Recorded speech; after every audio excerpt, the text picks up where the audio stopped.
This is part 4 to the BTK killings. Warning, viewer discretion is advised. After poking around at some store, investigators found out that an employee had found a cereal box in their bed of their truck. A search of his trash produces the box and messages of BTK if he could communicate via computer floppy disk without being traced.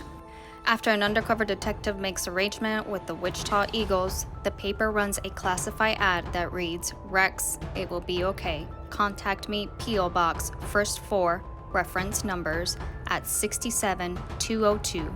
And 6 days later, BTK confirms his receipt of the message throughout another postcard sent to KAKE.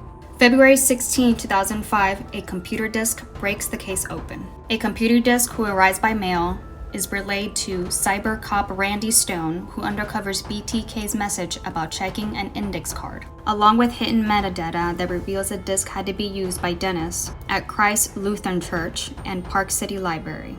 Within seconds, an internet search for Christ Lutheran Church reveals the name of its president, Dennis Rader. Already armed with DNA evidence carefully preserved by the Ghostbusters, Lieutenant and his team learned that Rader's daughter, Carrie, had been in the hospital for a pap smear. The hospital soon turns over a sample of her DNA, which matches that of BTK. February 25, 2005, BTK is arrested. Heading home from the office to have lunch with his wife, Rader is pulled over by a line of police cars trailing him and take him into custody. He confesses after being confronted with DNA evidence and enjoy what he believes is a bonding session with law enforcement. BTK's arrest is announced the following day at Wichita City Hall. April 19, 2005, Dennis waives his rights to a preliminary hearing. 2 weeks later, Dennis will enter a not guilty plea. Catching prosecutors off guard, BTK pleads guilty to all 10 first-degree murder charges. Dennis will provide the court with explicit details on how he selected, stalked, and finally killed his victims.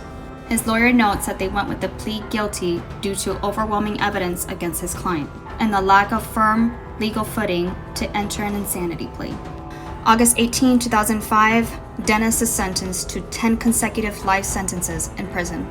Since BTK committed all his crimes before Kansas reintroduced his death penalty in 1994, he will serve his 10 consecutive life sentences and at least 175 years without the possibility of parole. And that is the story of Dennis Rader. So sorry that the video was so long, but I hope you enjoyed it, and I'll see you on my next one. Bye guys.